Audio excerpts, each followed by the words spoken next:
Shalom saudara-saudara yang terkasih dalam Kristus Yesus, Horas Mahubata Haganupan.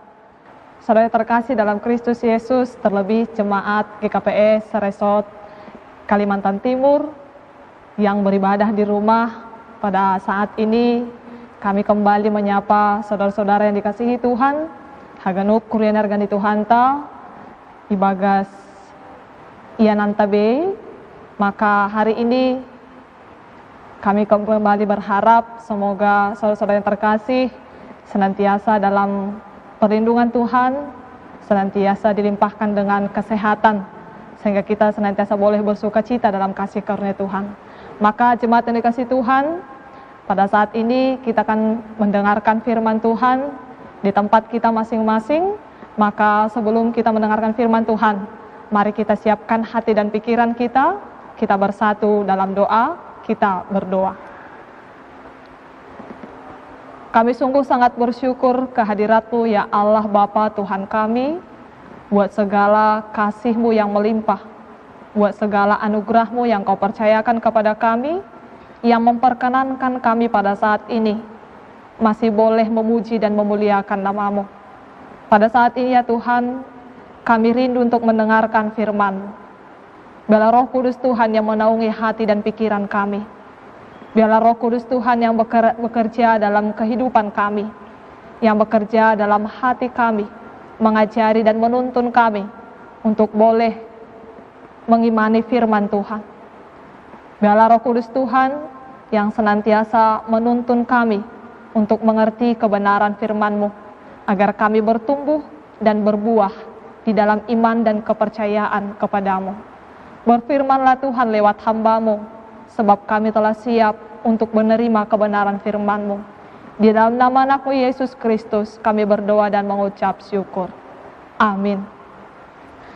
Saudara-saudara terkasih, firman Tuhan yang sampai pada kita pada minggu ini, Minggu Judika 29 Maret 2020. Minggu kedua kita beribadah di rumah kita masing-masing. Diambil dari 2 Petrus 1, ayat 1 sampai dengan ayat yang ke-9. Kami akan bacakan firman Tuhan yang tertulis dalam 2 Petrus 1, ayat 1 sampai dengan ayat yang ke-9. Dari Simon Petrus, hamba dan rasul Yesus Kristus, kepada mereka yang bersama-sama dengan kami memperoleh iman oleh karena keadilan Allah dan juru selamat kita, Yesus Kristus.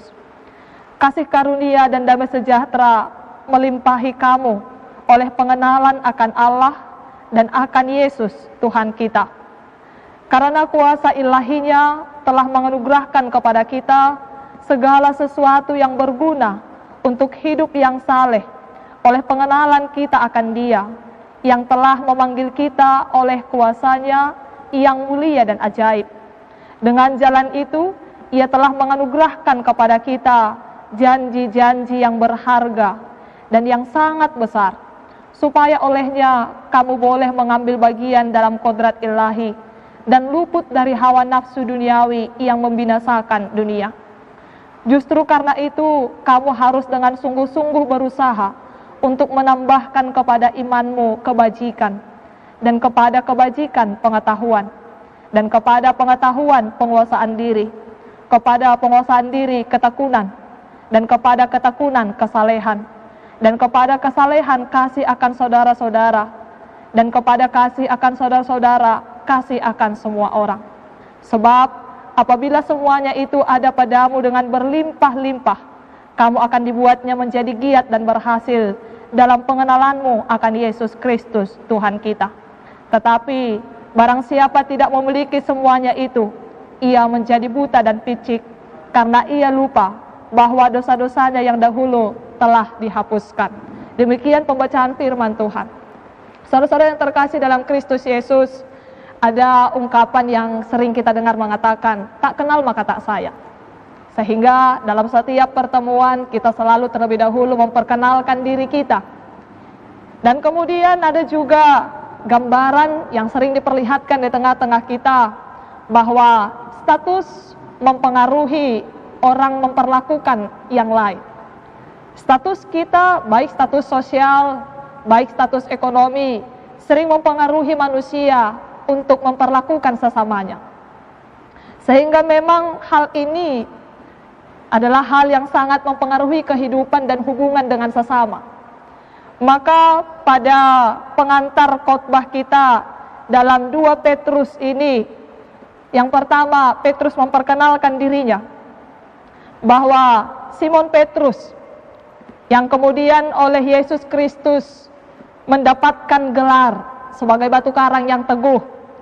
Dia mendapatkan gelar dan status itu karena memang anugerah Yesus Kristus, anugerah Allah yang mengizinkan dia, yang memberikan semangat dan kekuatan kepadanya untuk menjadi seorang hamba Tuhan yang tangguh, seorang rasul yang tangguh.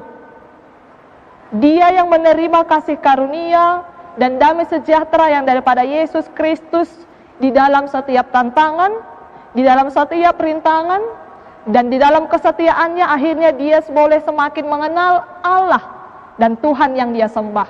Maka dia memperkenalkan dirinya di dalam ayat 1 dan ayat 2 bahwa dia adalah rasul Allah yang memperoleh iman oleh karena keadilan Allah dan juru selamat kita. Maka secara terang-terangan Petrus memperkenalkan dirinya bahwa dia memperoleh iman bukan karena kehebatannya, tapi dia memperoleh iman karena keadilan Allah yang memenangkan dia, karena keadilan Allah yang dinyatakan dalam kehidupannya. Maka dalam keadilan itu dia bekerja, dalam keadilan itu dia berkarya, dalam keadilan itu dia berjuang melanjutkan penginjilan.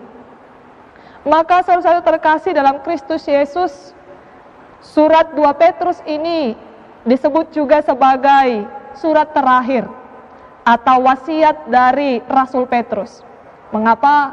Karena ini disampaikan oleh Rasul Petrus di detik-detik terakhir kehidupannya. Maka dalam surat atau wasiat terakhir ini ada panggilan yang kembali ditegaskan oleh Rasul Petrus kepada jemaat yang ada di Asia Kecil, yang pada saat itu menghadapi tantangan dari nabi dan guru-guru palsu di tengah-tengah mereka. Kristus yang telah datang ke dunia untuk menjadi juru selamat, memilih umatnya, dan kemudian kelak ia akan datang kembali untuk menyambut umatnya ke dalam kemuliaan kerajaannya yang abadi. Maka surat ini ditujukan kepada orang-orang yang telah percaya, orang-orang yang telah mengimani Yesus Kristus sebagai juru selamat, orang-orang yang telah mengambil pilihan bahwa mereka menjadi pengikut Kristus, orang-orang yang telah dipanggil di dalam kerajaan Allah, di dalam anugerah Allah, memperoleh keselamatan yang daripada Allah. Maka di tengah-tengah tantangan itu Rasul Petrus ingin agar mereka tidak gampang goyah, agar mereka tidak terguyur oleh ancaman, agar mereka tidak ciut oleh ancaman dari nabi-nabi palsu dan guru-guru palsu. Maka kembali firman Tuhan ini menegaskan kepada mereka akan keberadaan mereka, akan panggilan mereka di dalam iman. Maka dikatakan di sana dalam ayat 3, karena kuasa ilahinya telah menganugerahkan kepada kita segala sesuatu yang berguna untuk hidup yang saleh oleh pengenalan kita akan Dia yang telah memanggil kita oleh kuasanya yang mulia dan ajaib. Maka ada kesadaran dari Simon Petrus yang mau dia sampaikan kepada jemaat Tuhan di Asia Kecil yang sedang diperhadapkan dengan tantangan itu, bahwa panggilan kita menjadi orang percaya adalah dari Allah sendiri. Dan panggilan menjadi pengikut Kristus adalah panggilan yang mulia dan ajaib. Maka kita perlu mengenal siapa Allah yang memanggil kita itu dengan baik. Tentu dalam kehidupan ini juga, kalau ada yang memanggil kita yang tidak kita kenal, kita tidak sembarangan untuk memenuhi panggilan itu. Dan itu sering kita nasihatkan kepada anak-anak mungkin. Kalau ada yang tidak dikenal memanggil, apalagi zaman sekarang ini banyak terjadi penculikan, maka kita sering mengatakan kepada mereka, kalau ada yang tidak dikenal yang memanggil, jangan langsung ikut, jangan langsung diiyakan. Nah, maka pada saat ini Simon Petrus juga mau menyatakan kita harus mengenal dengan baik siapa yang memanggil kita. Kita harus memahami dengan baik siapa yang telah memilih dan memanggil kita. Maka ditegaskan bahwa pemanggilan kita adalah pemanggilan yang mulia dan ajaib. Pemanggilan untuk menerima anugerah keselamatan. Maka dengan mengenal Allah yang memanggil kita, dengan memahami panggilan yang mulia dan ajaib itu, maka kita boleh melihat janji-janji Tuhan yang berharga dan yang sangat besar di dalam kehidupan kita. Jadi kalau kita tidak memahami siapa yang memanggil kita, siapa yang memilih kita, maka kita tidak mampu juga mempercayai janji-janji yang Dia nyatakan kepada kita. Maka saudara terkasih, di tengah-tengah tantangan itu, mari kita lihat di dalam ayat 5 dan ayat yang ke-7, dikatakan di sana ada panggilan untuk bersungguh-sungguh. Ada panggilan untuk mengambil bagian dalam kodrat ilahi seperti yang dikatakan di dalam ayat yang keempat. Kalau dalam perjanjian baru memang banyak disebutkan bahwa pengertian dari iman itu adalah percaya kepada Kristus. Seperti yang dikatakan dalam Ibrani 11 ayat 1. Iman adalah dasar dari segala sesuatu yang kita harapkan dan bukti dari segala sesuatu yang tidak kita lihat. Tapi pada kebenaran firman Tuhan pada saat ini, pada minggu Judika ini, firman Tuhan mau dinyatakan kepada jemaat yang ada di Asia Kecil dan juga kepada kita, bahwa iman itu bukan hanya persoalan percaya. Tetapi dalam ayat 5 sampai dengan ayat yang ke-7, dinyatakan bahwa iman itu berarti juga melakukan perbuatan-perbuatan yang menunjukkan bahwa jemaat sungguh-sungguh bersatu dengan Allah. Ketika kita mengaku bahwa kita adalah orang yang beriman, ketika kita mengatakan bahwa kita adalah pengikut Kristus, maka dalam ayat 5 sampai dengan ayat yang ke-7 dikatakan kita harus mampu melakukan perbuatan-perbuatan yang benar itu. Kita harus mampu menunjukkan identitas dan integritas kita sebagai orang yang beriman. Dan itulah yang pada akhirnya membedakan kita dengan guru-guru palsu dan nabi-nabi palsu. Inilah harapan Simon Petrus kepada jemaat yang di Asia Kecil, bahwa di dalam panggilan mereka sebagai pengikut Kristus, mereka harus memikul salib. Ada kuk yang harus ditanggung. Maka ada panggilan untuk bersungguh-sungguhlah. Berarti berusaha dengan sebaik mungkin, semaksimal mungkin. Untuk apa? Saudara terkasih, dikatakan dalam ayat 5. Untuk menambahkan kepada imanmu kebajikan, dan kepada kebajikan pengetahuan. Maka kita harus senantiasa mengalami pertumbuhan di dalam iman. Kita harus senantiasa berusaha dengan bersungguh-sungguh menjalani kehidupan ini, semaksimal mungkin melakukan banyak hal kebenaran untuk menumbuhkan iman kita, supaya kita semakin hari semakin naik kelas, supaya kita semakin hari semakin menuju ke dalam kesempurnaan, supaya kita semakin hari semakin mengenal siapa Tuhan yang kita sembah. Maka harus ada usaha dari orang yang percaya. Benar, sering kita mengatakan bahwa anugerah itu untuk semua orang, sekali untuk selamanya. Dan semua orang yang percaya pasti masuk surga. Benar. Tapi dalam firman Tuhan pada saat ini, Allah yang adil itu, Tuhan yang maha adil itu mengatakan bahwa iman itu harus bertumbuh. Dan pertumbuhan iman itu terlihat dari kehidupan kita sehari-hari. Ketika kita dihadapkan kepada tantangan, ketika kita dihadapkan kepada ancaman, maka itu adalah bagian dari ujian iman yang harus kita hadapi.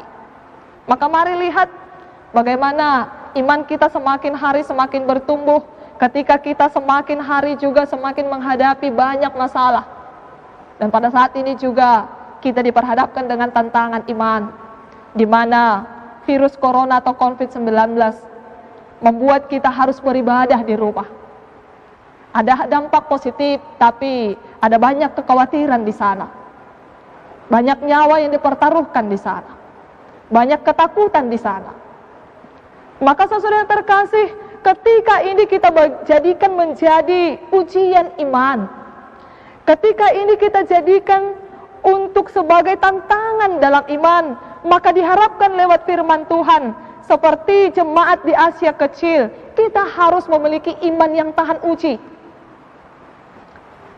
Kesulitan ini tidak membuat kita menyerah, tapi mengajak kita untuk senantiasa berserah di dalam kebajikan kepada Tuhan. Maka orang-orang pengikut Kristus, orang-orang percaya, orang-orang yang mengandalkan Tuhan, orang-orang yang mengenal kasih Tuhan, maka dia akan memiliki iman yang tahan uji. Dia akan memiliki iman yang tangguh. Maka di dalam memperjuangkan iman juga kita harus dipenuhi dengan pengetahuan yang berdasar kepada kebajikan. Jadi tidak cukup hanya menjadi orang baik, tapi kebaikan kita juga harus didasarkan kepada kebenaran. Maka kita butuh firman Tuhan untuk membawa kita kepada pengetahuan yang benar. Jadi jemaat yang dikasihi Tuhan, ada ilustrasi sederhana mungkin seperti seekor monyet yang ingin menyelamatkan seekor ikan kecil yang berada di darat di tepi laut. Karena rasa kasihan, monyet ini ingin menyelamatkan ikan ini, sehingga dia membawa ikan ini ke daratan, ke atas pohon. Niatnya baik, tapi tidak benar. Sehingga maksudnya untuk menyelamatkan, tapi justru menyesatkan dan mematikan. Maka segala kebaikan, segala perbuatan, segala iman kita harus didasarkan kepada kebajikan dan pengetahuan. Pengetahuan akan firman Tuhan, pengetahuan akan kebenaran. Sehingga bahasa Simalungun, yang kita lakukan bukan hanya persoalan hasomalan, tapi juga persoalan hasitongan. Dan saudara terkasih, maka pengetahuan itu akan membawa kita kepada penguasaan diri. Mari lihat bahwa dunia ini semakin binasa karena semakin sulit manusia menguasai diri. Seperti yang dikatakan dalam ayat 4, bahwa nafsu duniawi yang membinasakan dunia. Ketika kita tidak mampu menguasai diri, maka buah-buah roh yang tertulis dalam Galatia 5 ayat 22, bagaimana mungkin kita bisa mendapatkannya? Kita tidak mampu menguasai pikiran kita. Kita tidak mampu menguasai ketakutan kita. Kita tidak mampu menguasai kedagingan kita. Maka ujung-ujungnya adalah kehancuran. Maka iman itu harus sampai juga kepada penguasaan diri. Dan penguasaan diri itu harus sampai kepada ketekunan. Bertekunlah. Ini bahasa Simalungun. Hununut dastu HP. Bertekunlah dalam doa. Saat ini memang kita diperhadapkan dengan kehidupan yang serba instan. Makan serba instan. Kemudian ya kadang-kadang mungkin jodoh pun harapannya sangat instan. Ya, kenal sekali langsung jadi. Tapi persoalan iman, ujian iman akan dinyatakan ketika kita diperhadapkan dengan persoalan-persoalan yang menuntut kita untuk senantiasa bersabar dan bertekun. Bahwa ternyata jawaban doa juga tidak selamanya seperti anggun ini bahasa Malungun haratun lasina. Di situ diminta langsung terkabul. Maka dalam memperjuangkan iman supaya memiliki iman yang tahan uji, di dalam melihat keadilan Allah untuk menyelamatkan kita, kita butuh yang namanya ketekunan. Maka itu yang dialami oleh Simon Petrus dalam perjalanan kehidupannya. Bagaimana dia jatuh bangun sebagai hamba Allah, bagaimana dia pernah ingkar janji kemudian bangkit kembali dan kembali bertekun dalam panggilannya. Bagaimana dia kemudian dipulihkan dalam panggilan itu. Bagaimana ketika mereka diperhadapkan dengan tantangan, ketakutan, tapi mereka tetap setia dalam ketekunan itu, dalam panggilan itu, dalam anugerah itu. hingga akhirnya mereka menyatakan, ini keselamatan Allah, ini keajaiban itu, ini kemuliaan itu. Maka saudara yang terkasih dalam Kristus Yesus, jemaat yang dikasihi Tuhan, saat ini juga kita diminta untuk senantiasa bertekun dalam iman. Kita diminta untuk senantiasa setia dalam iman kepercayaan kita, setia dalam ujian ini, hingga pada akhirnya nanti keadilan Tuhan itu nyata dan menyelamatkan kita. Tidak berapa lama lagi kita akan memasuki masa-masa Via Dolorosa. Kita akan memasuki Jumat Agung. Bagaimana kita diingatkan kembali Yesus Kristus dalam perjalanannya, di dalam kesakitannya, tapi dia tetap setia dan dia tetap tahan uji hingga di kayu salib, hingga kebangkitannya. Maka demikian juga yang diharapkan dari kita orang-orang yang percaya. Saat ini mungkin kita diperhadapkan dengan rasa sakit. Saat ini mungkin kita diperhadapkan dengan nabi-nabi palsu yang mempertanyakan iman kita, yang mempertanyakan kepercayaan kita, yang mempertanyakan kesalehan kita, yang mempertanyakan ketekunan kita. Tapi jadikan semua itu sebagai ujian iman. Jadikan itu sebagai batu loncatan untuk kita mampu pada akhirnya melihat keadilan Tuhan. Untuk kita pada akhirnya boleh diselamatkan dalam kasih Tuhan. Maka tetaplah setia hingga akhir.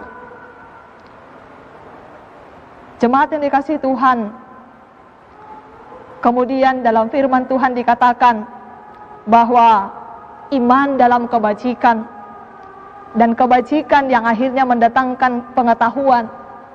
Pengetahuan yang kemudian menuju kepada penguasaan diri. Karena orang-orang yang sudah memiliki pengetahuan yang benar, dia tahu mana yang benar, dia mana yang salah. Dia mampu menguasai dirinya. Dia mampu dengan bijak dan hikmat untuk menguasai emosinya. Dan kemudian dalam penguasaan diri kita dihantarkan kepada ketekunan. Karena persoalan itu datang silih berganti. Karena sakit, penyakit datang silih berganti. Karena tantangan dan rintangan datang silih berganti. Kita tidak tahu bagaimana ujungnya, tapi kita dituntut untuk senantiasa tetap dalam ketekunan. Dan kemudian mari lihat bagaimana ketekunan itu menghantarkan kita kepada kesalehan, hidup yang saleh. Maka benarlah bahwa Allah bisa karena biasa. Karakter itu muncul dari kebiasaan. Kita memaksakan diri untuk terbiasa berdoa, maka doa itu akhirnya menjadi bagian dari hidup kita. Ketika kita tidak berdoa, sepertinya ada sesuatu yang kurang dalam diri kita. Ketika kita berusaha di dalam kasih Tuhan, meminta kuasa Tuhan untuk membantu kita menjadi orang yang sabar, maka percayalah, pada akhirnya kita akan menjadi orang yang penyabar. Karena kebiasaan itu menjadi karakter dalam diri kita. Ketika kita berjuang keras untuk senantiasa menjadi orang yang jujur, maka ketika kita mengatakan satu kebohongan, maka kita tidak akan tenang dalam kehidupan kita. Dan kita akhirnya menjadi orang yang memiliki karakter yang senantiasa jujur. Maka saudara yang terkasih, maka kita diharapkan senantiasa bertekun di dalam kebenaran itu, dalam kasih Tuhan itu, supaya itu menjadi jati diri kita. Menjadi jati diri orang Kristen, menjadi integritas kita. Sehingga ketika orang menyebut kita, oh dia yang penyabar, oh dia yang pemaaf. Sehingga ketika orang menyebutkan nama kita, identitas yang disebutkan adalah karakter ilahi. Identitas yang dimunculkan adalah karakter Kristus.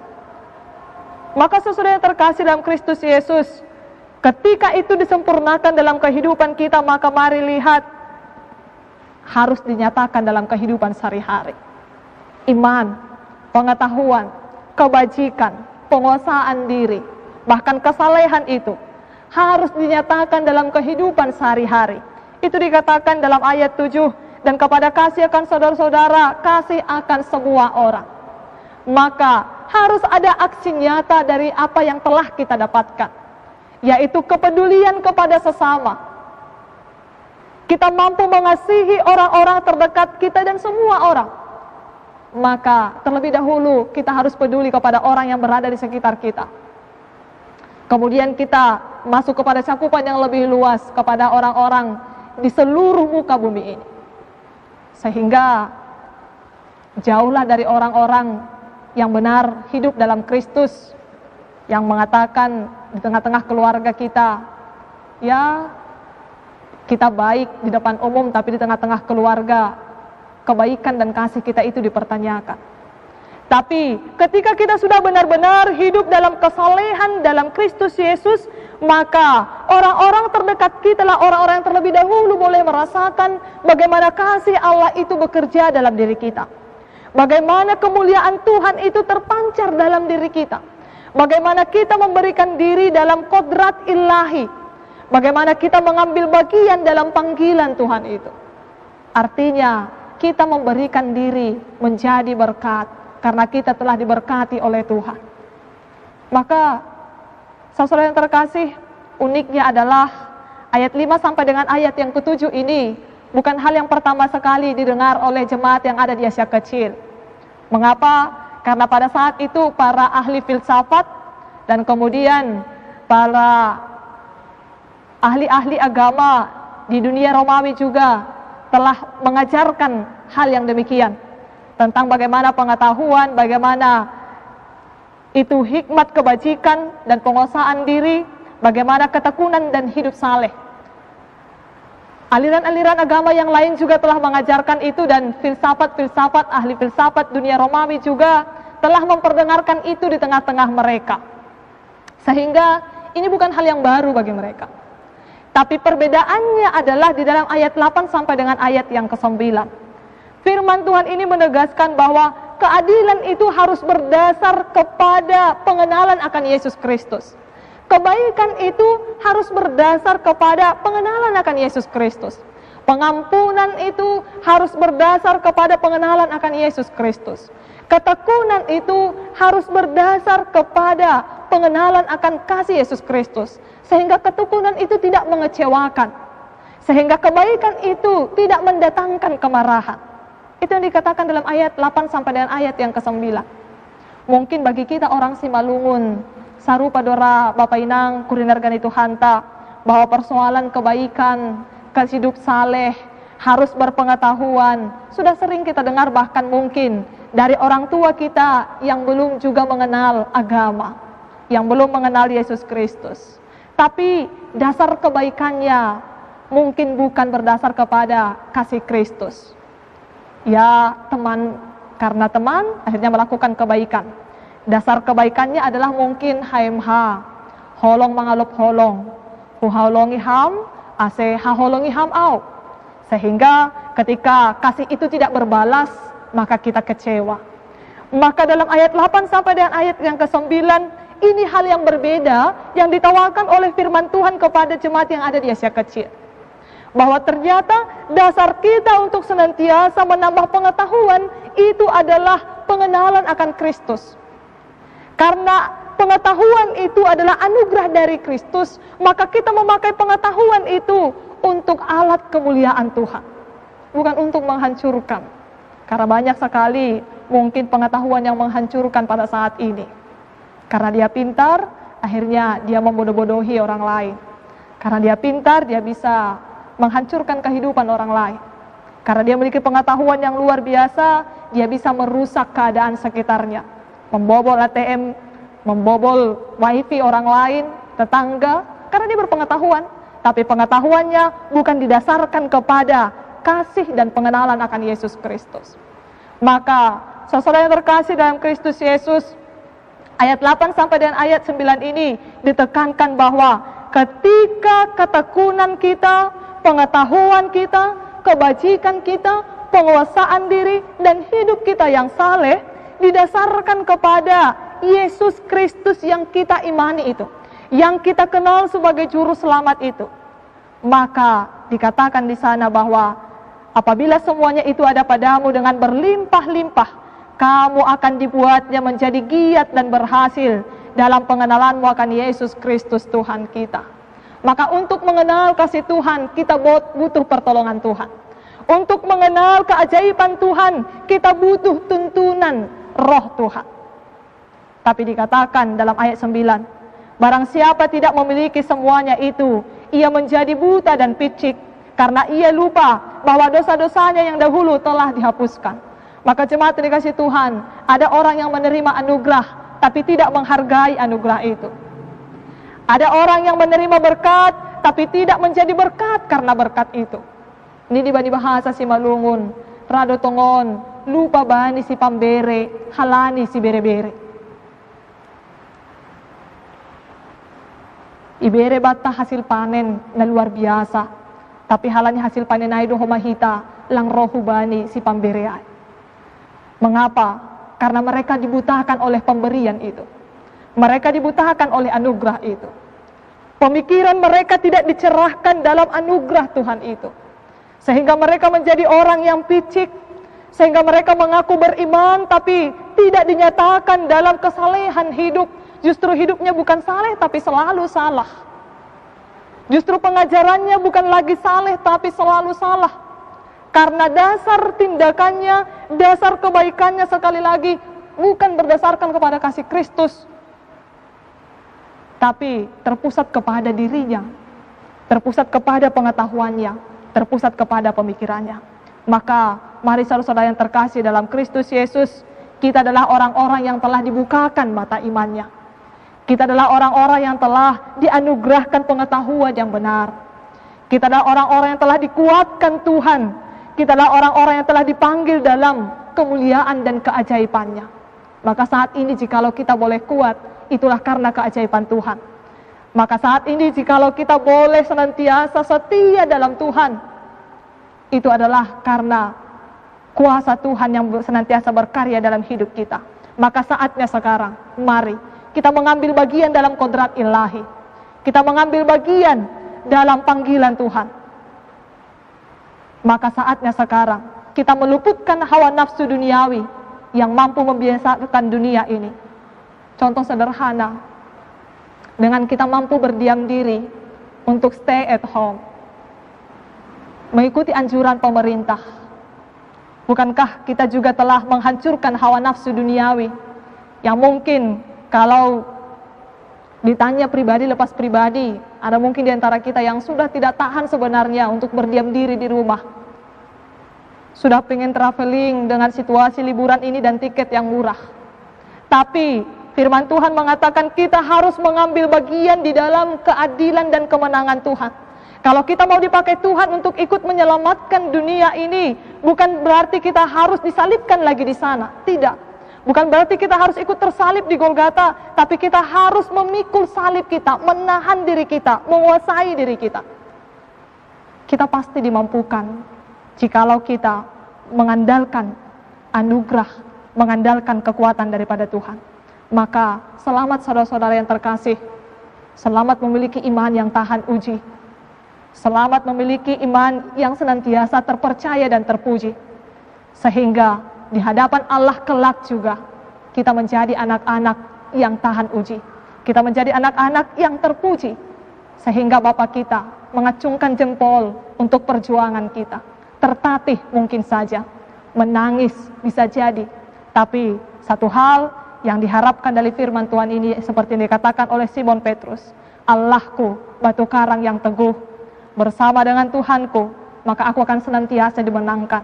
Karena keadilan Tuhan adalah keadilan yang menyelamatkan. Dia tidak pernah tertidur. Maka walaupun saat ini ada gunung di hadapanku, mungkin aku mengalami ketakutan, tapi ketakutan itu akan membawa aku kepada kemenangan.